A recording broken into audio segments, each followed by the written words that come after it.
पहला प्रश्न है कि ऑपरेशन फ्लड संबंधित है। तो दोस्तों आपको इसमें बताना है कि जो ऑपरेशन फ्लड है वो किससे संबंधित है। तो बताइए फिर इसका आंसर। तो दोस्तों इसका सही जवाब हो जाएगा ऑप्शन नंबर बी, दुग्ध विकास से। किससे संबंधित है ऑपरेशन फ्लड? दुग्ध विकास से संबंधित है। सही जवाब ऑप्शन नंबर बी हो जाएगा। दोस्तों इससे एक और प्रश्न बनता है जो एग्जाम में पूछा जाता है कि ऑपरेशन फ्लड जो है किस क्रांति से संबंधित है? तो श्वेत क्रांति से। किस क्रांति से संबंधित है? श्वेत क्रांति से संबंधित है ऑपरेशन फ्लड। दोस्तों अगर एग्जाम में पूछा जाए कि इसकी शुरुआत कब हुई थी, तो 1970 ईस्वी में हुई थी। ये जो है डेयरी उद्योग से जो है संबंधित है, तो आप इस चीज़ को भी याद रखेंगे। अगला प्रश्न देखते हैं। नेक्स्ट क्वेश्चन देखिए, क्वेश्चन नंबर 2 है कि रुक्षांश में अधिकता होती है। तो दोस्तों आपको इसमें बताना है कि रुक्षांश में जो अधिकता होती है वो किस चीज़ की होती है।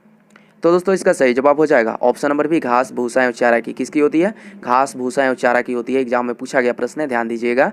दोस्तों आपको बता दो कि फलों और सब्जियों के छिलके में एक विशेष प्रकार का कार्बोहाइड्रेट पाया जाता है जिसे जो है रुक्षांश कहा जाता है, तो आप इस चीज़ को याद रखेंगे। अगला प्रश्न देखते हैं। नेक्स्ट क्वेश्चन देखिए, क्वेश्चन नंबर 3 है कि एक सामान्य गाय को प्रतिदिन पेयजल की आवश्यकता होती है। तो दोस्तों आपको इसमें बताना है कि जो गाय है, मतलब उसको प्रतिदिन कितने लीटर जो है पानी पीने की आवश्यकता पड़ती है सामान्यतः। तो दोस्तों इसका सही जवाब हो जाएगा ऑप्शन नंबर बी, 27 से 36 लीटर। एक गाय को प्रतिदिन 27 से 36 लीटर औसतन पीने की जल की आवश्यकता पड़ती है। सही जवाब ऑप्शन बी हो जाएगा। एग्जाम में आया हुआ प्रश्न है, ध्यान दीजिएगा दोस्तों जल जो है वो हमारे जीवन के लिए बहुत ही उपयोगी है। और अगर एग्जाम में पूछा है कि स्वस्थ व्यक्ति को प्रतिदिन कितने लीटर पीने की आवश्यकता पड़ती है, तो 4 से 5 लीटर पीने की आवश्यकता पड़ती है, तो आप इस चीज़ को भी ध्यान देंगे। और अगर एग्जाम में पूछा जाए कि विश्व जल दिवस कब मनाया जाता है, तो 22 मार्च को मनाया जाता है। ये प्रश्न भी काफ़ी महत्वपूर्ण प्रश्न है, काफ़ी बार एग्जाम में पूछा जाता है, ध्यान दीजिएगा। 22 मार्च को विश्व जल दिवस मनाया जाता है। नेक्स्ट क्वेश्चन देखिए, क्वेश्चन नंबर 4 है कि अंडे के उत्पादन में भारत का विश्व में कौन सा स्थान है। तो दोस्तों आपको इसमें बताना है अंडे उत्पादन में जो भारत का जो स्थान है वो विश्व में कौन सा स्थान है। तो दोस्तों अंडे उत्पादन में विश्व में भारत का स्थान जो है तृतीय स्थान है। कौन सा स्थान है? तृतीय स्थान, तीसरा स्थान है भारत में। विश्व में अंडे उत्पादन में भारत का तीसरा स्थान है। और पहले और दूसरे स्थान पर कौन है? तो दोस्तों पहले स्थान पर जो है चीन है, और दूसरे स्थान पर कौन है? तो दूसरे स्थान पर जो है अमेरिका है, तो आप इस चीज़ को भी याद रखेंगे। और अगर और अंडा दिवस कब मनाया जाता है? दोस्तों ये भी प्रश्न इंपॉर्टेंट प्रश्न है। अंडा दिवस कब मनाया जाता है? 14 अक्टूबर को मनाया जाता है, तो आप इस चीज़ को भी याद रखेंगे, ध्यान देंगे। नेक्स्ट क्वेश्चन देखिए, 5 नंबर का क्वेश्चन है कि हाथी का अधिकतम जीवन काल होता है। तो दोस्तों आपको इसमें बताना है कि हाथी का जो औसतन जीवन काल होता है वो कितने वर्षों का होता है। तो दोस्तों इसका सही जवाब हो जाएगा ऑप्शन नंबर सी, 70 वर्षों का। कितने वर्षों का होता है? औसतन जीवन काल 70 वर्षों का होता है। अफ्रीकन हाथी का जो जीवन काल होता है औसतन 70 वर्षों का होता है। नेक्स्ट क्वेश्चन देखिए, क्वेश्चन नंबर 6 है कि भारत में गाय की लगभग कितनी नस्लें पाई जाती हैं। तो दोस्तों ये भी इंपॉर्टेंट प्रश्न एग्जाम में पूछा गया था प्रश्न ये भी, कि भारत में जो गाय की जो नस्लें पाई जाती है वो कितने प्रकार की नस्लें पाई जाती है। तो 32, कितने? 32, 30 से ऊपर नस्लें पाई जाती है भारत में गाय की, तो आप इस चीज़ को याद रखेंगे, एग्जाम में पूछे जाते हैं। नेक्स्ट क्वेश्चन देखिए, क्वेश्चन नंबर 7 है कि लाल क्रांति का संबंध है। तो दोस्तों आपको इसमें बताना है कि जो लाल क्रांति का जो संबंध है वो किससे है, तो मांस उत्पादन से। लाल क्रांति का किससे संबंध है? मांस उत्पादन से संबंधित है।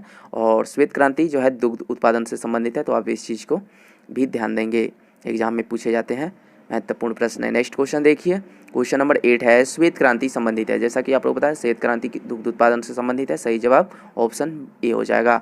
नेक्स्ट क्वेश्चन देखिए, क्वेश्चन नंबर 9 है कि भारत में श्वेत क्रांति की शुरुआत हुई थी। तो दोस्तों आपको बताना है कि श्वेत क्रांति यानी श्वेत क्रांति की जो शुरुआत हुई थी 1970 में हुई थी।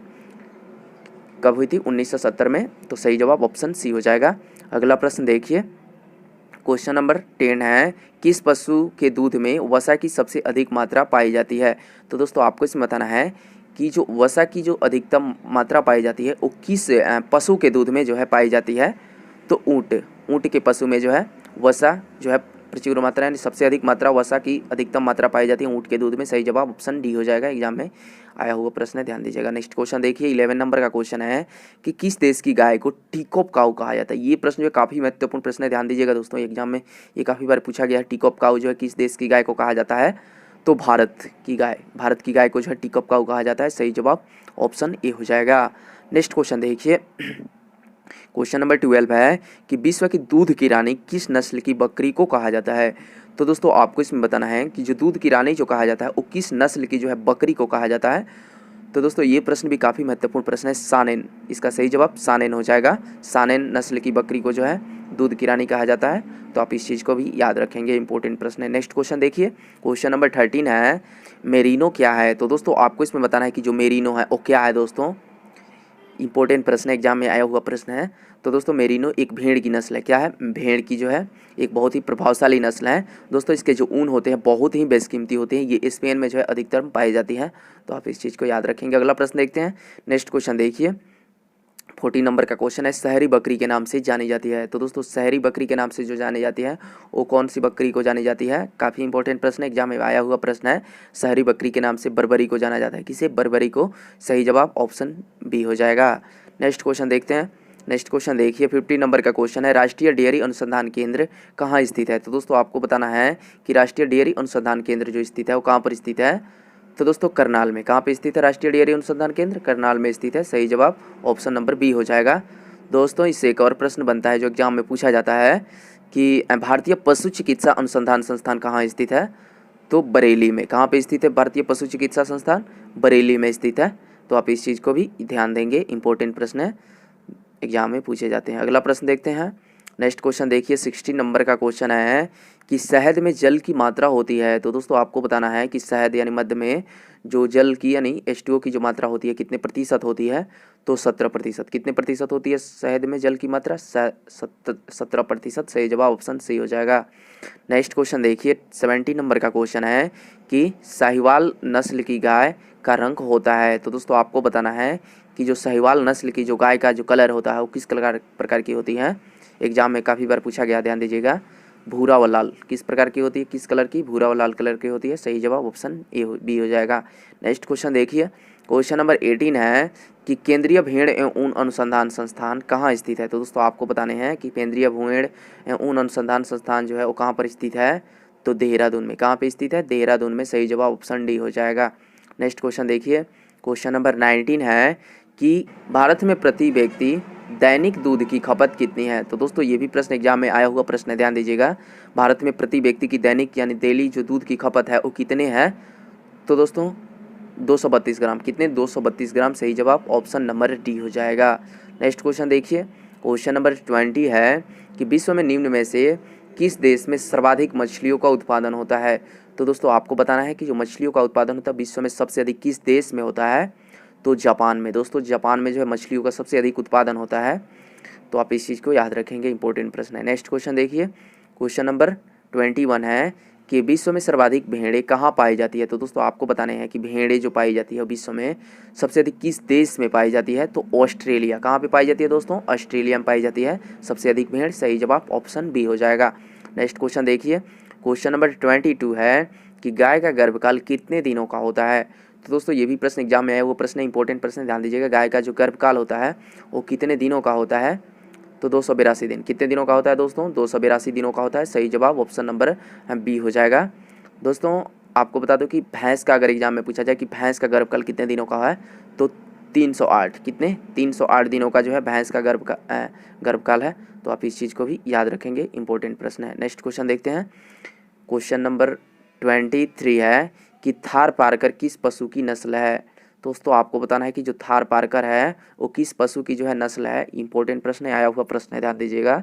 थार पारकर जो है गाय की नस्ल है। किसकी नस्ल है? गाय की नस्ल है। सही जवाब ऑप्शन ए हो जाएगा। अगला प्रश्न देखिए, क्वेश्चन नंबर 24 है कि खाद्य और कृषि संगठन ने भारतीय गायों को मुख्यतः कितने भागों में बांटा है।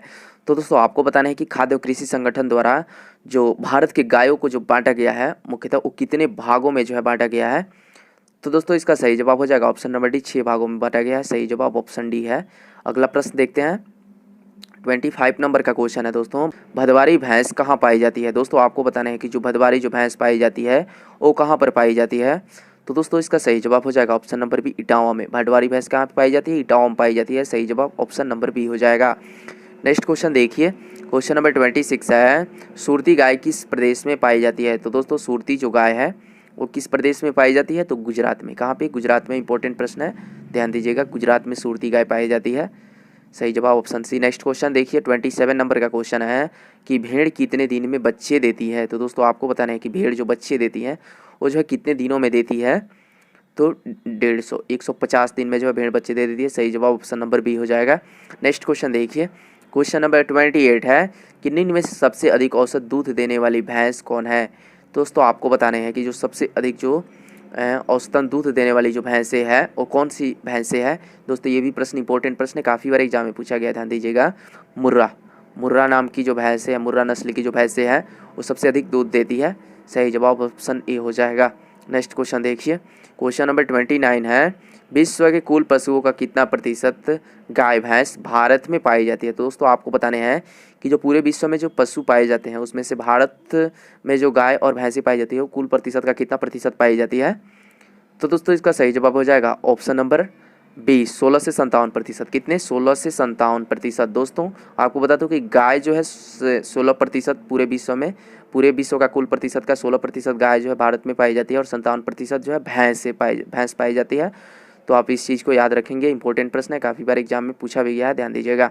नेक्स्ट क्वेश्चन देखिए, क्वेश्चन नंबर 30 है, 30 लास्ट क्वेश्चन है, भैंस का गर्भकाल कितने दिनों का होता है। दोस्तों आपको बताना है कि जो भैंस का जो गर्भकाल होता है वो कितने दिनों का होता है दोस्तों। तो दोस्तों इसका सही जवाब हो जाएगा ऑप्शन नंबर डी, 308 दिनों का। कितने दिनों का होता है? 308 दिनों का होता है। सही जवाब ऑप्शन नंबर बी हो जाएगा। और दोस्तों गाय का पूछा जाए कि गाय का गर्भकाल कितने दिनों का होता है, तो 282 दिनों का। कितने? 282 दिनों का होता है। तो आप इस चीज़ को भी याद रखेंगे।